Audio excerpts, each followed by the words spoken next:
tardes. En primer lugar, mi agradecimiento a la organización por habernos invitado aquí.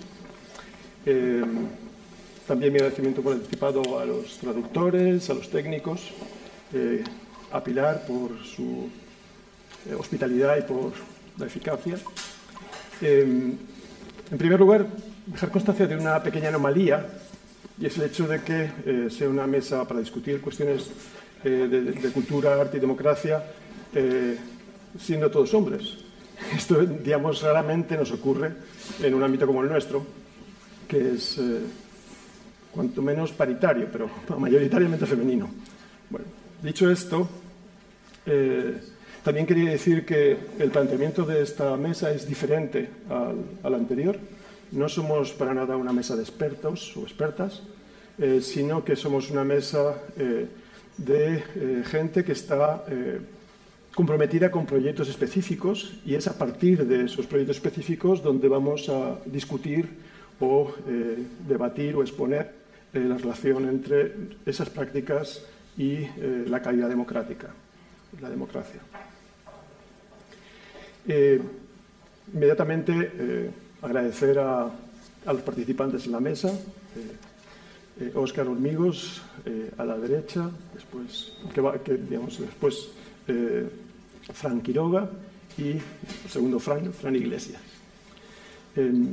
Los voy a presentar después de una mínima introducción y la estructura de la mesa, como les he dicho, es un poco diferente.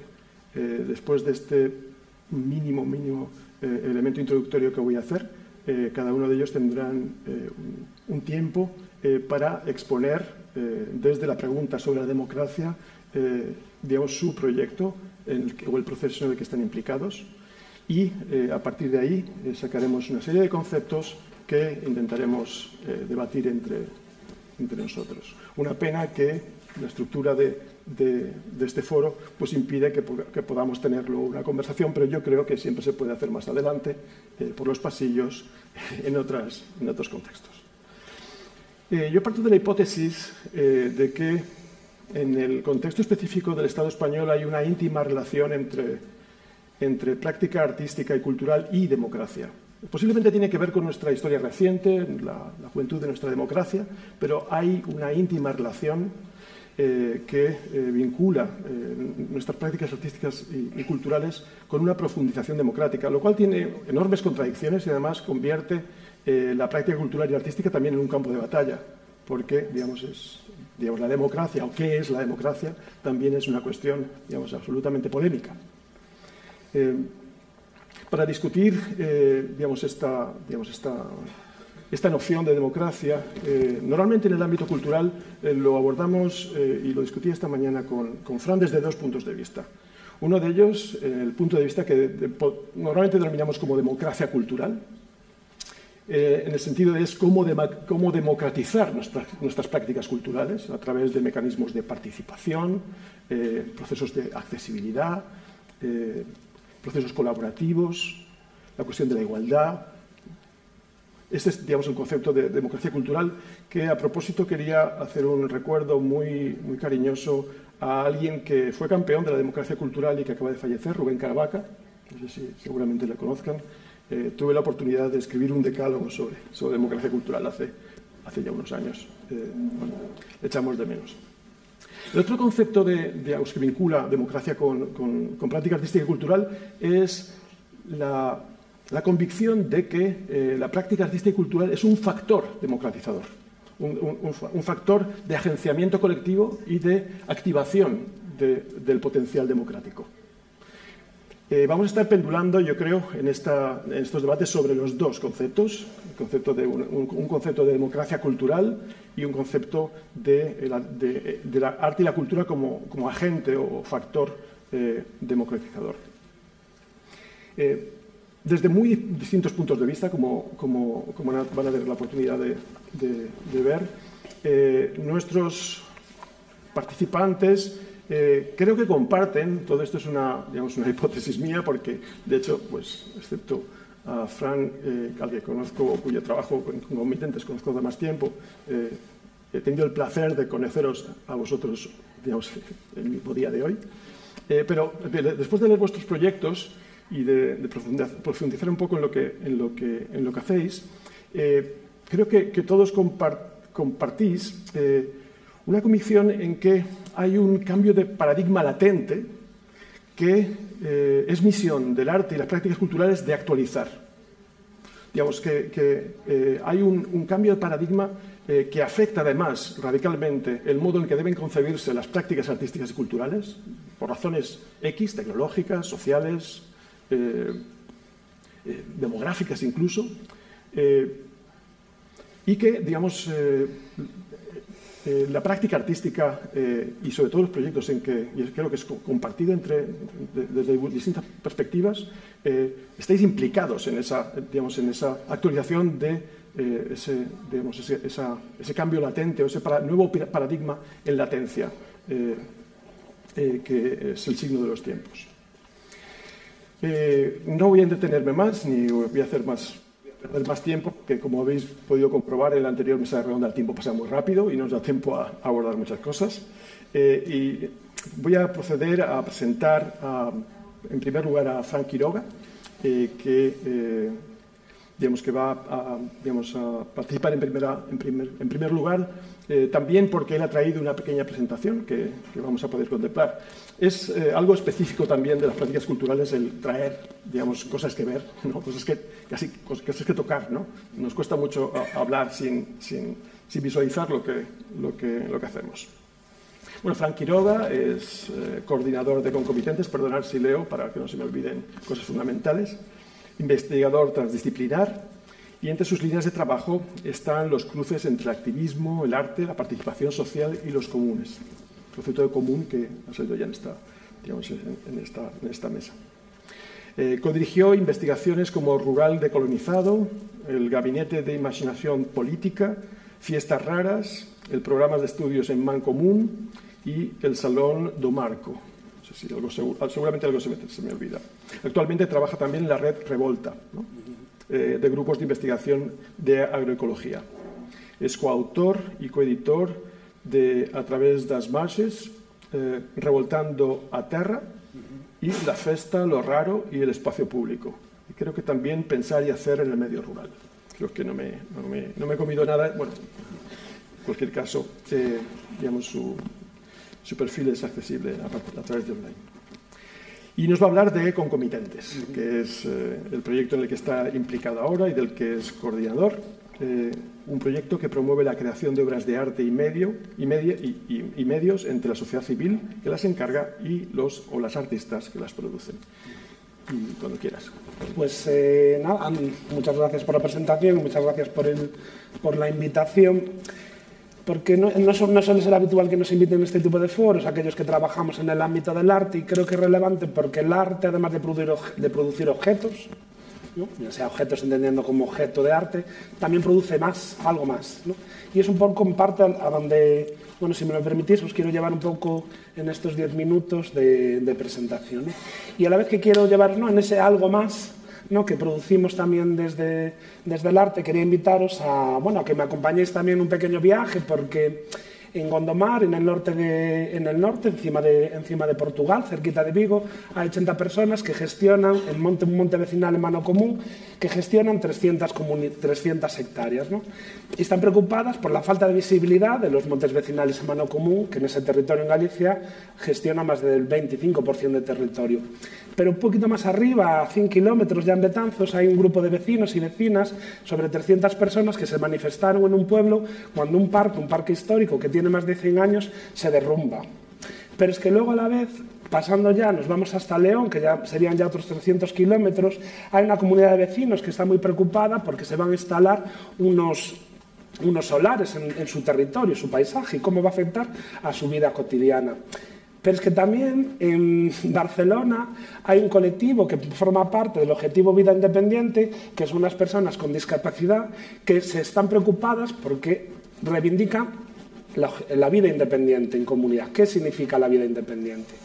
Es decir, estamos viendo como hay toda una multitud de procesos y de comunidades que son capaces, en estos procesos de agenciamiento ciudadano que situabas, ¿no?, que son capaces de leer sus procesos, de situar su agenda política, de ver sus modos de gobernarse, cómo deciden, quién vota, quién no, quién es el portavoz, quién no, cuando se reúnen, cuándo no. Hay procesos de agenciamiento.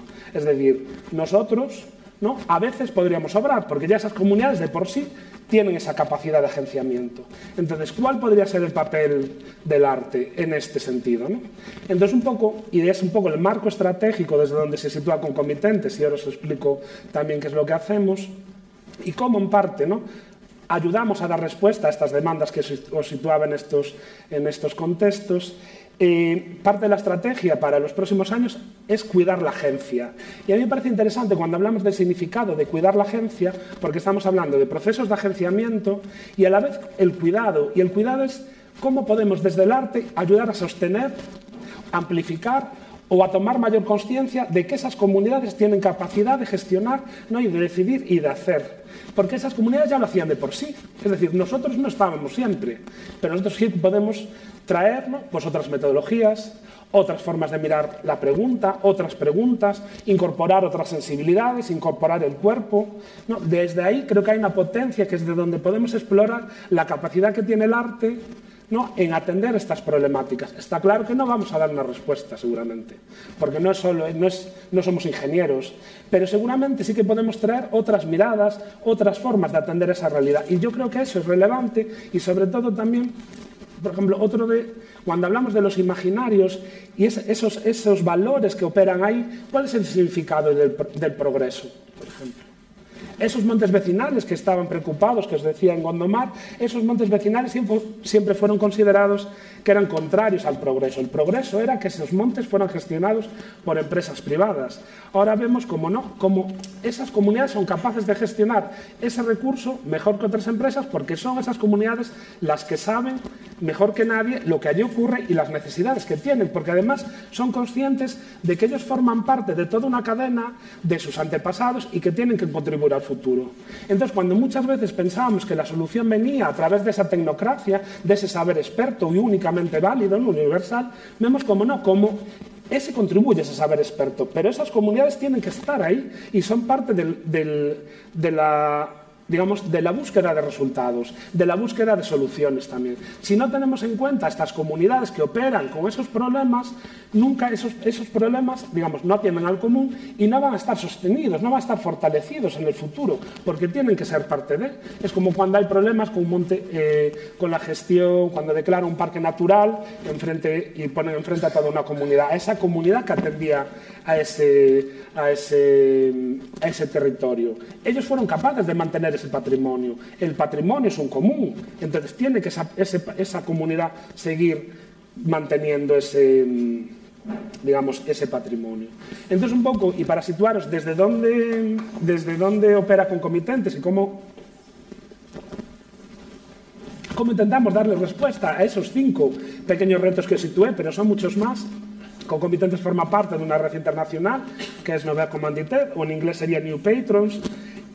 Actualmente operamos en estos estados, pero bueno, realmente estamos en 7 países de toda Europa. Hemos producido más de 500 obras de arte a lo largo de los últimos años, siguiendo un protocolo que es el protocolo de François Hertz, que básicamente lo que hacemos es, hay una demanda, hay una problemática, ante esa problemática hay un proceso participativo, se tiene que generar un encargo y un artista a desarrollar una obra de arte atendiendo a esa demanda. Entonces, ese proceso participativo, ¿no?, el proceso participativo con una demanda y un artista opera en función de esos deseos o esas demandas. Los roles ahí es comunidad, mediador y artista. Y, bueno, teníamos un pequeño vídeo, pero para no poder continuar un poco con la conversación, actualmente estamos en estas comunidades, en estos territorios, en el Estado. Estamos financiados gracias a la Fundación Daniel Carasso, actualmente también a la presidencia española de la Unión Europea y también de la Comisión Europea, que nos ha financiado a través de Europa Creativa, uno de los proyectos en el monte vecinal de Gondomar. Entonces, un poco en este sentido, esto es relevante cuando os decía que operamos, que realizamos o desarrollamos obras de arte, pero que realizamos algo más, y creo que ahí es importante centrarnos en ese proceso, porque no es lo mismo que se desarrolle una obra, que produzcas una obra en concreto para este monte vecinal o para esas personas preocupadas con la implantación de solares en su territorio, a que hagas un proceso de negociación y de debate con esa comunidad. Porque ¿qué va a pasar luego con esa obra? ¿Quién la va a cuidar? ¿A qué atienda, a qué elementos debe de tratar esa obra? Entonces, estamos hablando de un proceso, que un proceso en algunos casos dura entre 4 y 2 años, que lo que nos permite es generar ese debate, ¿no? Con estas, y os dejo unos vídeos que ilustran parte de los procesos, unas imágenes que ilustran parte de los procesos de concomitentes en los que estamos trabajando, ¿no? Entonces, como os decía, esos espacios al final se convierten en laboratorios de gobernanza. Son microlaboratorios, son microespacios también de democracia, porque cuando hablamos la democracia, y cuando estabais situando anteriormente, no solo a esa escala, digamos, a esa escala estatal, a esa escala de partidos. La democracia se ejerce también en ese pequeño nivel, en ese nivel cotidiano, en esos grupos que atienden a esas necesidades, porque son procesos de agenciamiento, ¿no? Entonces, desde ese lugar lo que estamos es fortaleciendo esa calidad democrática, porque son microespacios donde esas comunidades dirimen cuál es la búsqueda de soluciones o cuál no, porque tenemos que traer a este artista que haga esta obra, porque toda una obra tiene que ser siempre duradera, monumental, y no podemos pensar el significado de lo efímero, ¿no? O cómo podemos incorporar otras voces que traigan, no sé, otras voces que fueron subalternizadas en esos contextos, ¿no? Desde ahí atendemos, pues por poneros algunos casos, en el caso de estos vecinos que estaban preocupados en León por la instalación de las plantas solares, una de las artistas que desarrollará la obra de arte, María Auxiliadora Galvez, ella generará un nuevo lugar de encuentro que lo que busca es generar agencia para los vecinos y generar agencia también para el sol. Como, de alguna manera, atender al sol, que no es solo el sol como un elemento para generar energía, sino energía, y de ahí capitalizarla a través de empresas, sino también generador de energías de vida, ¿no? O en el caso, por ejemplo, de los vecinos y vecinas de Betanzos que estaban preocupadas porque su parque histórico se caía, la intervención que desarrollará la artista Carmen Nogueira junto al paisajista Íñigo Segurola, que lo conoceréis por Bricomanía, van a intervenir en un espacio del parque y generando un nuevo lugar de encuentro a través de la instalación de unas piezas que desarrollará Carmen Nogueira que emulan un antiguo canal, emulando, ¿no?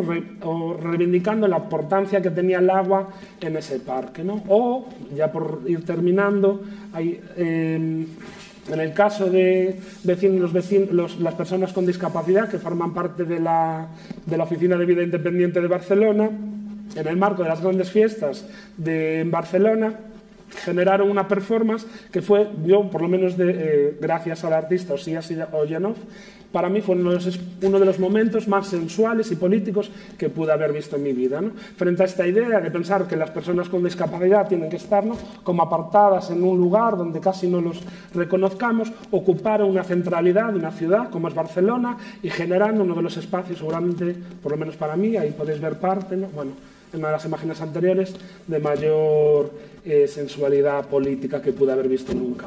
Es decir, y termino con esto, el lema que sigue Concomitentes es bajo esta idea de haciendo arte juntas.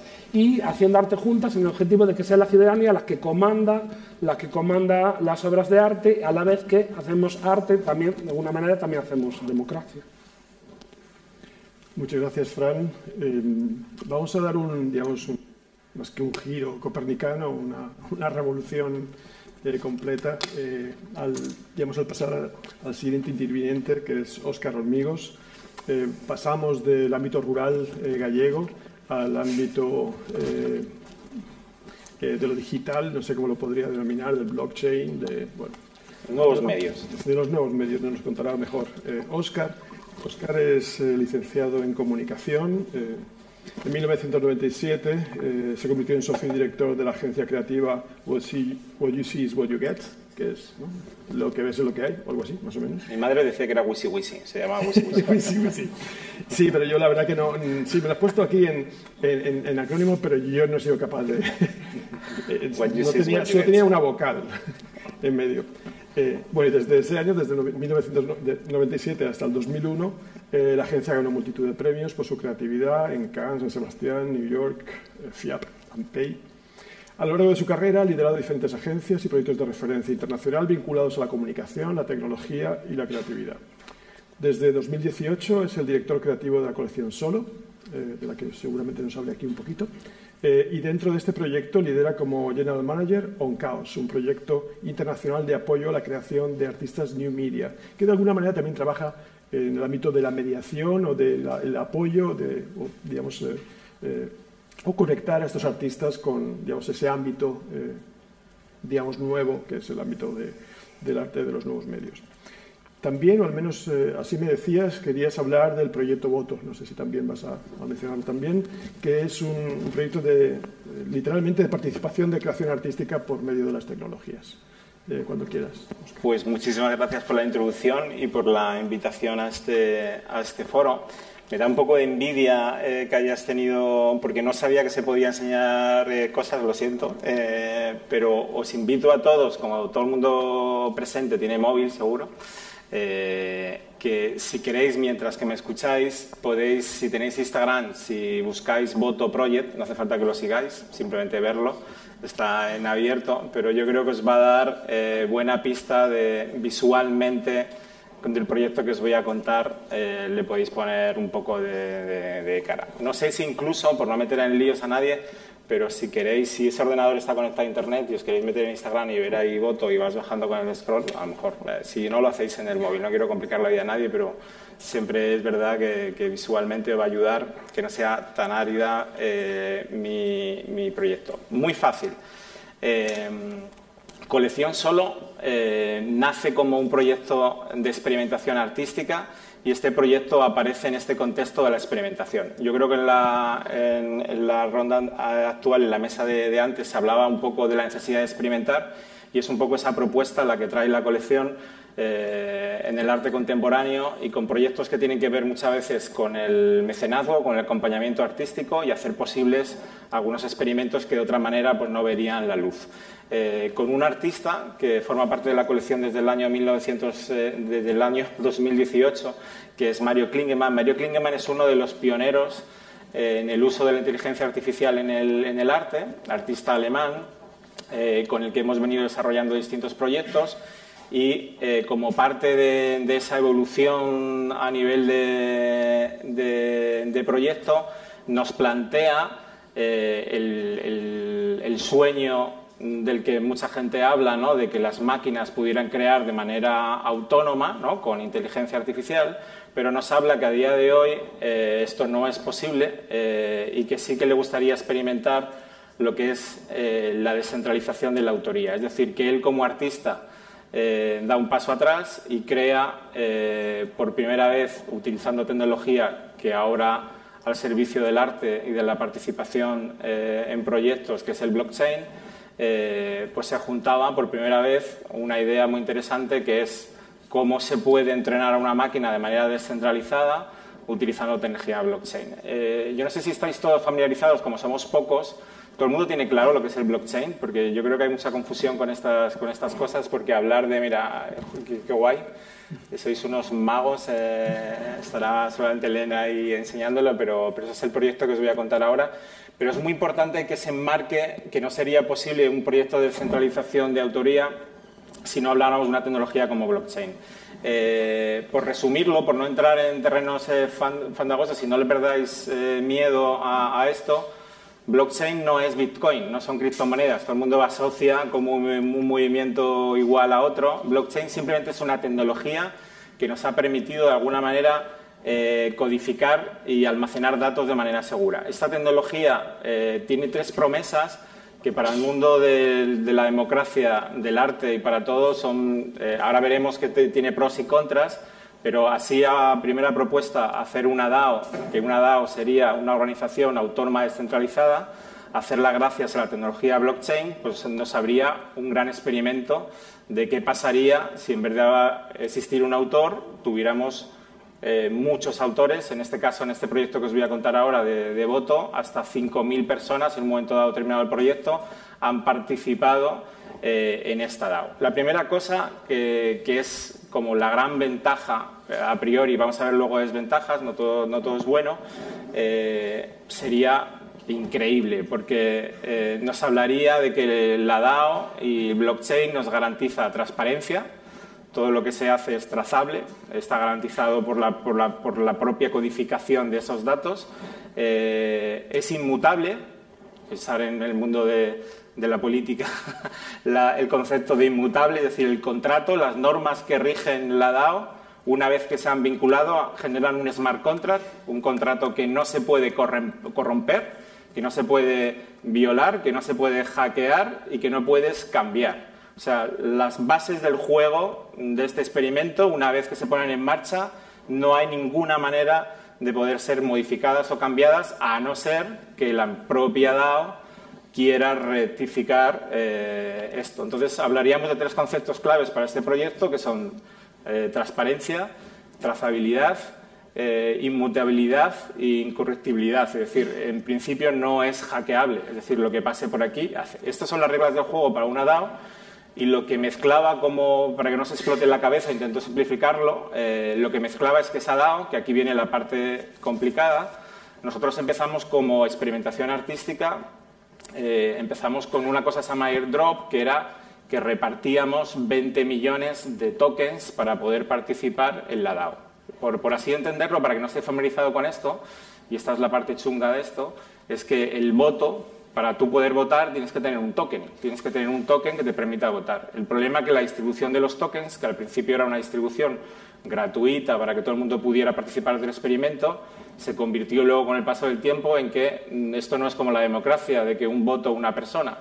Mucha gente podía acumular votos. Mucha gente no solo podía acumular votos, sino que los podía comprar. Es decir, que nació un mercado en paralelo donde, imaginaros en nuestro mundo, que es que de manera en abierto la gente dijera, oye, yo he conseguido aglutinar todos estos votos y los vendo. Y entonces aparece una transferencia que es la parte donde este proyecto se pervierte como experimentación, en la que hay un interés económico, porque hay mucha gente que tiene este voto, que como sabe que ese derecho que se le otorga el token puede de alguna manera mercadear con el token, puede mercadear con su forma de participación. Esto es lo que pasó, pero cuando este proyecto dio a la luz, lo que hacías con tu token, y eso es una mecánica también muy interesante porque además el propio sistema recompensa que votes, que hablábamos antes de las recompensas sobre el ejercicio de tu decisión, ¿no? que son mecánicas que están muy implementadas en el mundo de los DAOs, es decir, a más implementación, a más comprometido estás con el proyecto, a más participas con el proyecto, más token recibes. A mayor es tu implicación, más tokens tienes. Es curioso ver que con el paso del tiempo, el proyecto lleva ya 2 años en marcha, es muy curioso cómo vuelve a pasar el mismo problema que en el mundo físico, es decir, que la gente acaba delegando su derecho a la participación y acaba dando su derecho de esos tokens para que otra gente acabe tomando esas decisiones y sean los que realmente se lo miran, se lo piensan y se lo hacen. Al principio de todo, la característica principal que te daba el token te daba 2 superpoderes. El poder principal es entrenar a la inteligencia artificial.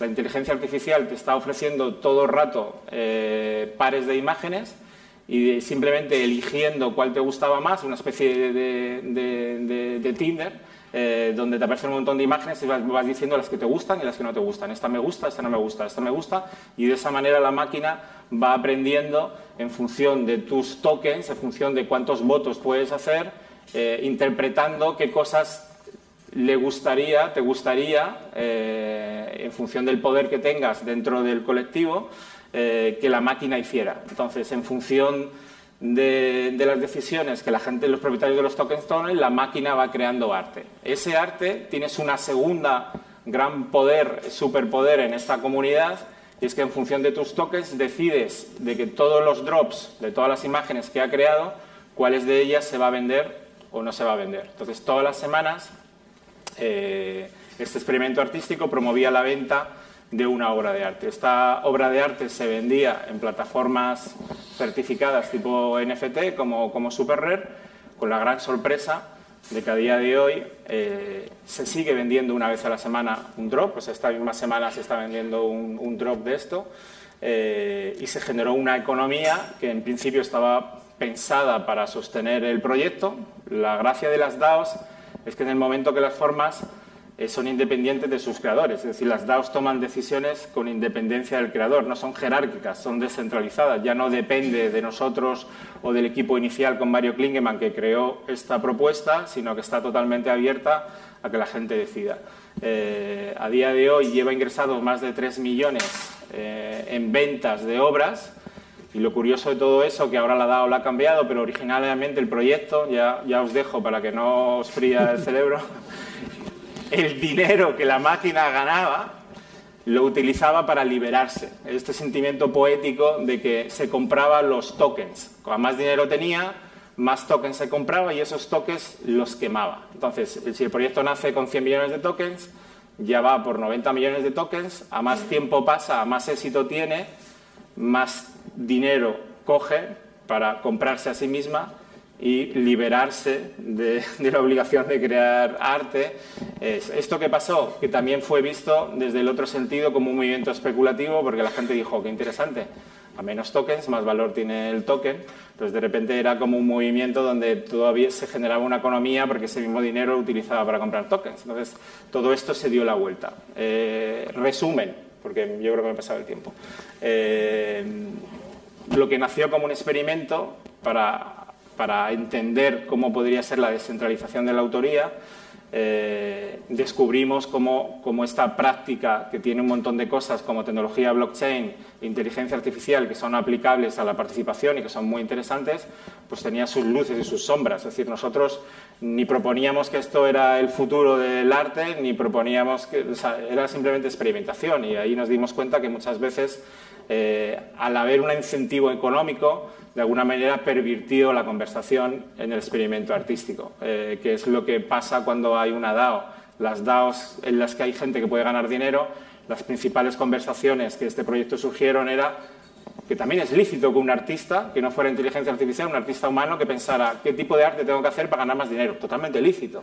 El problema de aquí es que el experimento no nació para esto, pero lo que pasó es que las conversaciones que pasaban alrededor de este proyecto son qué tipo de votaciones teníamos que hacer, cómo teníamos que entrenar a la máquina para hacerlo. Y luego, a nivel artístico, el gran problema que hay es que el haber tanta gente dando su opinión sobre una cosa que se contradice la máquina por un sitio o por otro, entonces, bueno, a nivel artístico está el debate sobre qué pasa cuando un artista toma esa decisión sobre hacia dónde va la máquina o hacia dónde va la herramienta que le construye esa obra de arte, y cuando 5.000 personas votan, pues al final se queda en un término gris, en un término medio, donde el output de lo que generaba el proyecto pues a veces no era muy interesante en el plano artístico, porque la máquina estaba totalmente confundida. De repente le podían decir que se fuera a un estilo más humano, o se fuera a nuevas estéticas, o se fuera, entonces, bueno, esos términos grises que muchas veces son contrarios a la creación artística, fue un poco objeto de este experimento. Pues muchas gracias, Óscar. Nos has dejado un tanto pensativos. Y doy la palabra a Fran Iglesias. Fran Iglesias, que es el gerente de la Fundación Épica, que es relativamente joven, ¿no? Tiene 7 años, pero que está vinculada a una compañía teatral que seguramente todas ustedes conozcan, que es la Fura des Baus, que lleva en activo, ¿cuánto? 40 años, 43, 44 años. Hace ya unos cuantos, celebramos el 40 aniversario, le damos hasta el 43. Es interesante porque, digamos, es alguien que nos va a hablar desde un lugar de inicio, que es el ámbito de la ingeniería, pues ingeniero superior de telecomunicaciones. También tiene un máster en Ciencias, Ingeniería y Telecomunicaciones y Gestión. Es experto en innovación multidisciplinar entre arte, ciencia y tecnología. Creo que esta posibilidad de generar vínculos entre esos tres campos es uno de los elementos fundamentales no solo de su perfil, sino también de la propia Fundación Épica. Y ha sido investigador en centros como el Fraunhofer, Lido-SCAT o el ESADE. También es CEO de Iglor, una startup dedicada a soluciones tecnológicas para los sectores culturales y a la gestión de proyectos de innovación e investigación para las industrias culturales. El enunciado de cómo se define la Fundación Épica en su página web es la Fundación Épica tiene como fin posicionar las industrias culturales y creativas como agentes relevantes en los procesos de I+D+I necesarios para afrontar los retos globales del siglo XXI junto a la ciencia y la tecnología. Y lo particular, lo específico, es que lo hace a partir de la experiencia de la Fura dels Baus y la capacidad que tiene, la práctica artística específica, tan inmersiva, tan sensorial y emocional, en la capacidad de detonar, procesos de reflexión o de acercamiento al mundo diversos, ¿no? Correcto. Y bueno, pues Fran... Yo si queréis, primero de todo, gracias al Círculo de Bellas Artes, Valerio, al equipo, gracias por la acogida y por un honor estar aquí en Madrid. Siempre me gusta venir a Madrid, debo reconocerlo. Y sobre todo gracias por estar aquí a estas horas todavía, o sea, de verdad, se agradece. Yo si me permitís, os voy a intentar explicar en 3-4 minutos lo que es la Fundación y luego abrimos el debate que creo que es más interesante. La Fundación Épica La Fura dels Baus surgió hace 7 años como ser el legado de la Fura dels Baus. La Fura dels Baus, todos la conocéis, las Olimpiadas de Barcelona, la inauguración de las Olimpiadas de la Juventud de China, muchas óperas, grandes eventos. Pero claro, el legado de la Fura tiene un problema claro, que es que no tiene tangibles. Es una forma de hacer, son 5 directores que se están jubilando, algunos han ya fallecido incluso, y entonces no tiene un relevo claro. Entonces empezamos a pensar que queríamos ser como legado de la Fura dels Baus. Y bueno, entonces tuvimos la suerte de tener el apoyo de la Fura dels Baus y otras instituciones para dedicar los 2 o 3 primeros años a saber que queríamos ser de mayor, lo cual de verdad yo toco madera y lo agradezco porque nos permitió equivocarnos mucho, nos permitió intentar coger la posición que pensábamos que podía ser relevante a la Fundación sin hacer la competencia desleal a la Fura dels Baus, que es una mercantil que funciona y sigue funcionando y está operando en los 5 continentes. Pero la idea es esta, la Fundación surge desde este nuevo contexto que para nosotros estamos en una sociedad liderada por la ciencia y la ciencia está generando cambios que van demasiado rápido. Nos ha incluso cambiado el concepto de futuro. Hace no tanto hablábamos de futuro a 100 años y ahora el que te habla a 7 le dices que bueno, que mejor a 3, porque ya a 7 Dios sabrá, ¿no? Entonces, esto todo es gracias o causa de cuando la ciencia conecta con tecnología, que todo va muy rápido. Entonces, nosotros jugamos a todo este tipo de experimentos. Estamos haciendo un proyecto muy bonito con alumnos de una escuela para entrar en una inteligencia artificial para que cree el propio emblema de sus fiestas de la ciudad. O sea, todo esto jugamos porque la Fura ha sido considerada una compañía de vanguardia durante 40 años, ha sido gracias a esto. Que de hecho esto fue el legado de la Fura, la forma de hacer. La forma experiencial, intentamos no tener sillas, que esto nos pasa a veces, vamos a alguna subvención y dice ¿cuántas sillas tenéis? O no tenemos sillas nosotros, ¿sabes? Porque es más de generar emociones, experiencias, es muy invasiva, muy intrusiva. Mi mujer no quiere venir si no viene al control, porque se agobia. Bueno, eso te puede gustar o no, pero es una forma de hacer y una forma de experienciar. Es cierto que todo el mundo lo recuerda. Para bien o para mal, pero lo recuerda. Entonces, jugamos a coger este método de la Fura de cómo generar estas emociones, estas experiencias y esa forma de cómo acceder a conocimiento que estaba fuera de la compañía para seguir siendo considerada a vanguardia durante 40 años. Yo siempre lo digo, es como ingeniero en mi cabeza, a vanguardia y 40 años que no funciona. O sea, hay algo que no... Pero siempre ha sido por eso. Cada año se reinventaban porque conocían a un neurocientífico, conocían a un ingeniero industrial, conocían a un ingeniero de nuevos medios, conocían a un arquitecto y ¡pum!, todo cambiaba, ¿no? Si escuchas la historia de la Fura, como un sintetizador analógico les cambió la vida, es muy gracioso, ¿no? Ver cómo de golpe un aparato que no sabían cómo funcionaba les cambió todo el entorno auditivo, musical y por lo tanto las experiencias eran completamente diferentes, ¿no? Al final la tecnología moldea todo, la ciencia moldea todo, también la capacidad artística, ¿no? Nos ha explicado el proyecto, ¿no? Cómo la inteligencia artificial ya genera cosas que son fuente de inspiración para el artista. O sea, y claro, no estamos reinventando la pintura, ¿no? Es otra historia, es otra cosa, ¿verdad? Estamos de acuerdo, ¿no? Es otra cosa, no es mejorar al que hace imágenes, sino es otra cosa. Entonces, nosotros jugamos en esto, ¿no? Entonces, cuando hablábamos de cómo mejorar la participación, para nosotros es muy importante el papel que siempre ha tenido el arte de anticipar el conocimiento de la sociedad. Cómo preparar a la sociedad para lo que va a venir. Y siempre ha sido así, ¿eh? Las marionetas que hace unos cuantos siglos explicaban que íbamos a entrar en guerra, por lo tanto iba a ser un año malo porque iban a subir los aranceles, porque de golpe entrábamos en guerra con los franceses, ya servía para anticipar al pueblo que este año les iba a estar la cosa fea, ¿no? Pero era la forma en la que el arte llegaba a la gente y conectaba con eso. Nosotros lo que decimos es que ahora estamos en ese momento en el que la ciencia y la tecnología se unen y lo cambian todo.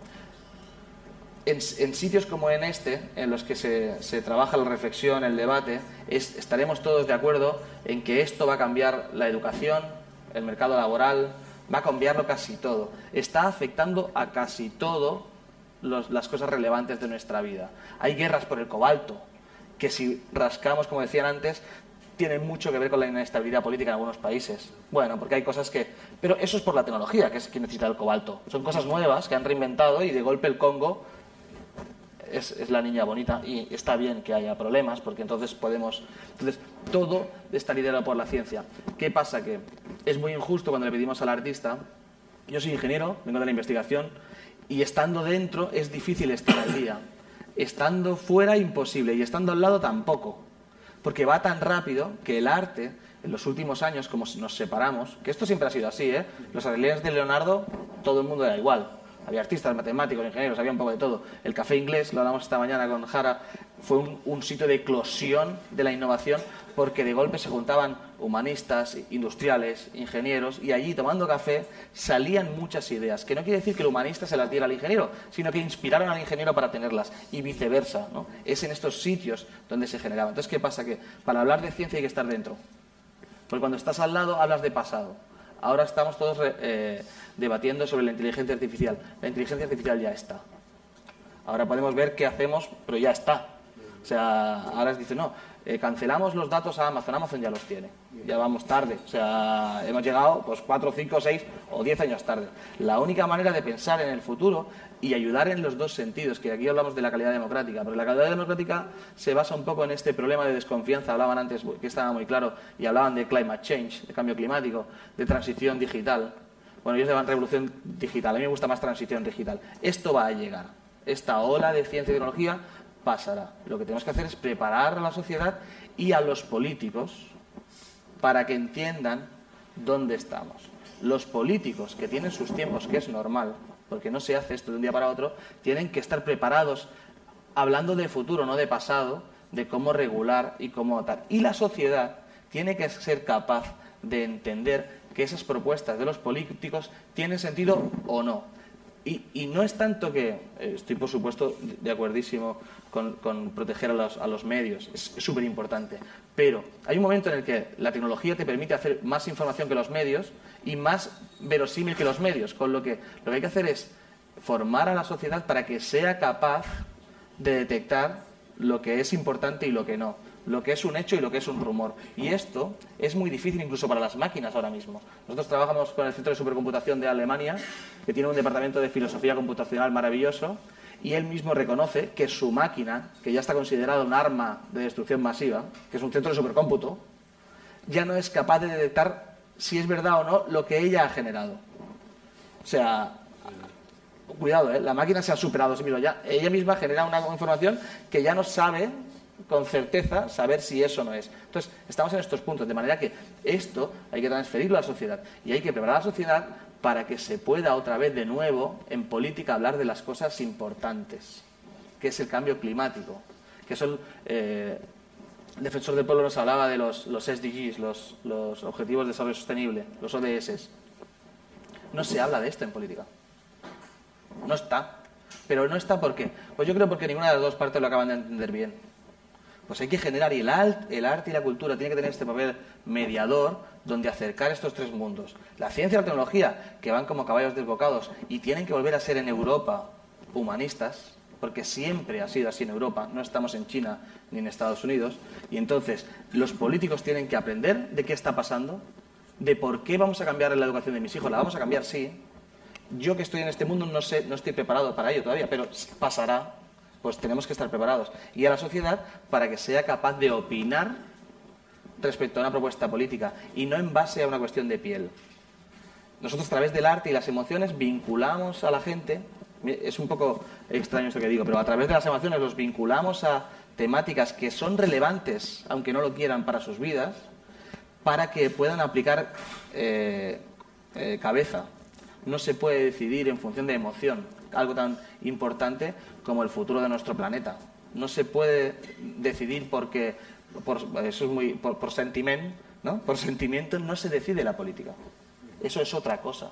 Pero es importante ser capaces de establecer ese marco. Yo creo que estos sitios y esta parte cultural en la que tenemos ese lenguaje intermediador, que no es ni ciencia ni es política, que está en medio y que es para todos, seamos capaces de entendernos y de saber lo que pasará. Y por qué tenemos que decir que sí o que no a la inteligencia artificial. Que yo creo que sí, pero tiene que ser que lo sepamos. Hablábamos esta mañana que luego nos pasa el caso de la oveja Dolly, ¿no? Todo el mundo recuerda a la oveja Dolly. Y ahora mucha gente todavía le habla hoy de células madre y se piensa que es el demonio. No, eso es un avance brutal para la ciencia, es un avance brutal para nuestra salud y seguramente salvará la vida de nuestros nietos. Pero sin embargo, la primera visión que tenemos es la oveja Dolly, que es un hecho irrelevante completamente. Pero mal usado y mal comunicado hace que parece que eso sea el clímax de las células madre. No, eso es nada. Todo lo demás es lo que... Pero esto necesita de debates serios, como en estas casas, necesita salir de estas casas y explicarlo con otras narrativas, con otros storytellings. Está muy bien cómo llegar a la gente que a lo mejor no necesita saber el detalle de cómo funciona una red neuronal, que a mí me chiflan, ¿eh? Yo no sé cómo van, me gustan mucho, pero no hace falta que la entienda, pero que sí que el concepto de que esto también será mío, ¿no? Y entonces está muy bien combinar estas dos cosas, como han explicado ellos, cómo aprovechar de cosas que ya el arte hace y que son procesos participativos, que podrían aplicarse, adaptados por supuesto a procesos democráticos. ¿Por qué no? Si hay gente que ya lo hace, ¿no? Él decía, yo tampoco he inventado lo del monte, ellos ya lo hacían, ¿no? Pero yo he aprendido y les he ayudado un poco. Pues claro, podemos coger estos procesos y volverlo a hacer. Y la otra parte que es muy importante es cómo volvemos a lo de antes, o sea, a utilizar el arte como ese papel crítico. Pero para tener un papel crítico necesitamos saber de qué hablamos, ¿no? Entonces nosotros jugamos en ese espacio de cómo generar esa fricción, esa reflexión y ese debate entre la gente, las humanidades, el arte, por supuesto, y la ciencia y la tecnología. Y esto tiene que enriquecer per se la actividad democrática, porque se basará en lo que sabemos que va a pasar. Es que el futuro ya está en los laboratorios. En el futuro, antes lo escribía un science fiction, ¿no? Julio Verne decía, habrá un submarino que será tal que así. Ahora cuando trabajas con ellos te dicen, mira, baja que te lo enseño cómo va a ser el submarino. Ese submarino ya existe. Todavía no lo sabemos, ¿no? O sea, la inteligencia artificial, todos los que rascas un poco, el ChatGPT es una versión de dominguero. Claro, ahora ha salido ChatGPT. ChatGPT es lo que nos han dado para que estemos entretenidos. No tiene nada que ver con lo que se hace. Pero esto tenemos que saberlo para poder decidir. Y perdonad, creo que me he extendido un poco. Voy a ir calculando qué tiempo nos queda para plantear algún tema de debate transversal a lo que hemos estado viendo aquí. Nos quedan 5 minutitos. Tal vez sacar el tema del agenciamiento, que es el que nos vincula más directamente con la cuestión democrática y retomando lo que nos decía Fran de la capacidad anticipatoria de los saberes anticipatorios que puede tener el arte. A mí me chirriaba un poco el que esa capacidad anticipatoria se pusiera al servicio de que la población comprendiera, aquello que, ese caballo desbocado que tú llamas la tecnología y la ciencia estaba produciendo. Es decir, simplemente es un modo de que la gente se dé cuenta. Claro, ese darse cuenta fomenta agenciamiento. Si ese darse cuenta posibilita un pensamiento crítico respecto a ello y también a lo mejor desactiva tanto la fascinación como el miedo ante esos cambios, ¿no?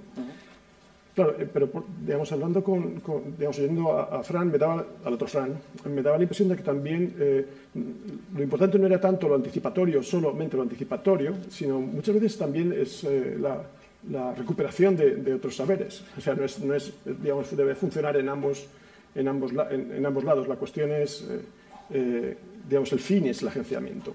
El modo en que se produce ese agenciamiento puede ser de un lado o de otro. No sé si queréis añadir algo al respecto del agenciamiento.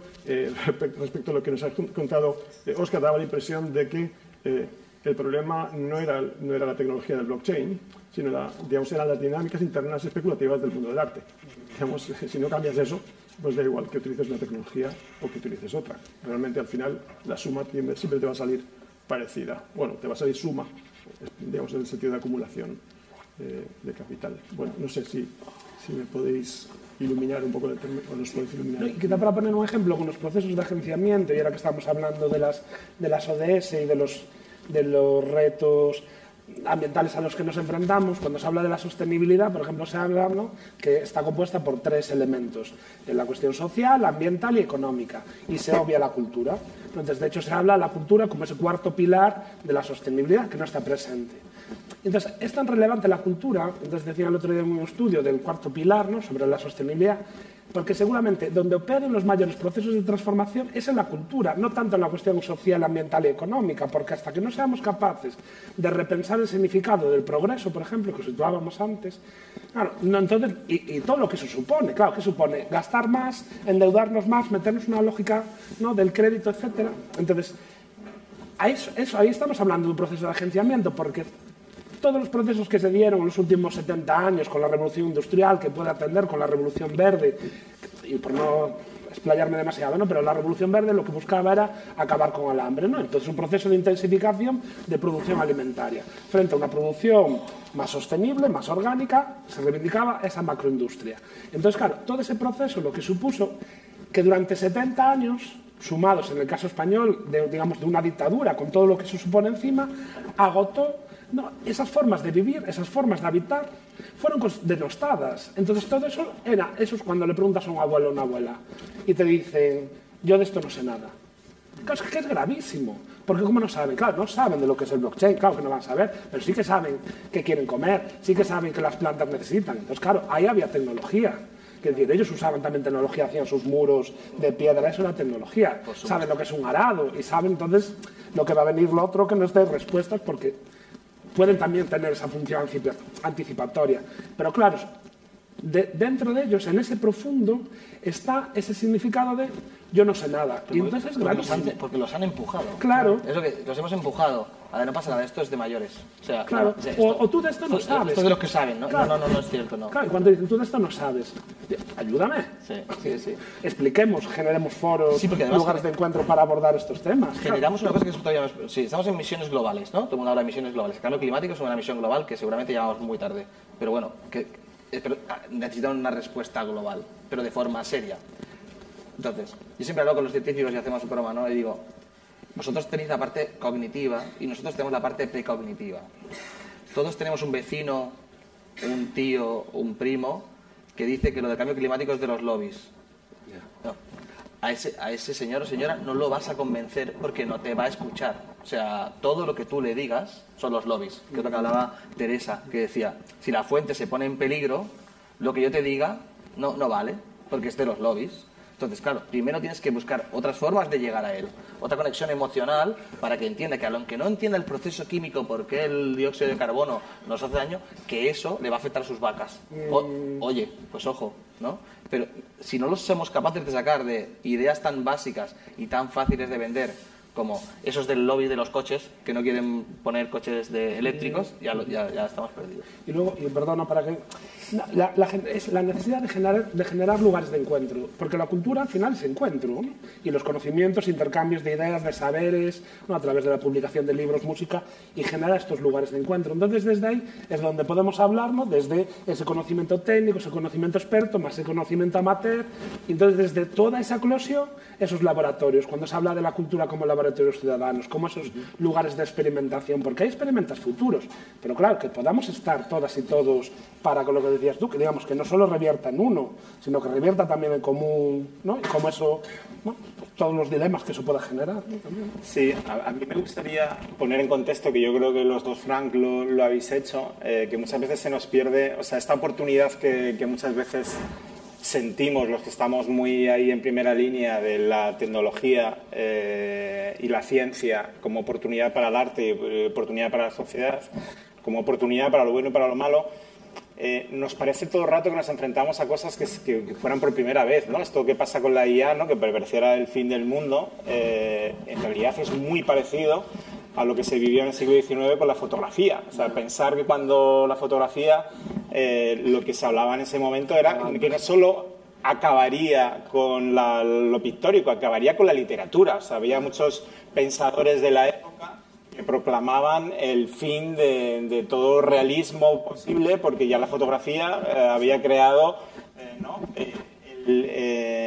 Los primeros usos fotográficos nacieron como el daguerrotipo de Daguerre, era un retratista, es decir, era una persona que pintaba, que cambió su profesión porque hubo una necesidad de que seguramente el tipo de retrato que ellos hacían, los costes que había, pero es que ni siquiera me tengo que ir a o sea, movimientos como el impresionismo nacen asociados a la tecnología que apareció por la época de los tubos que podían almacenar la pintura y que podían ser transportados y que bajaban los costes.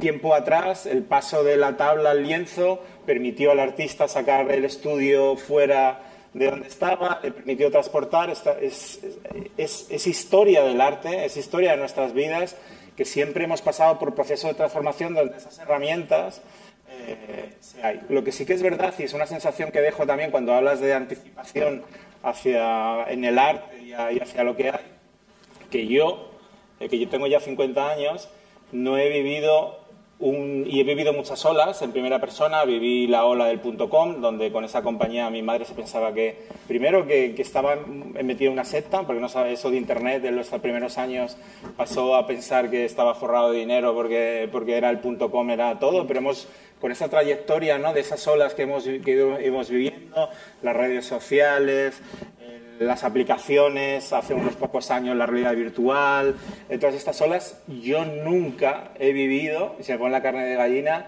una ola de tales dimensiones como la inteligencia artificial. O sea, para mí está a la altura de una cuarta revolución industrial, está a la altura del descubrimiento del fuego, tiene unas magnitudes nunca conocidas por el ser humano en cuanto a día de hoy.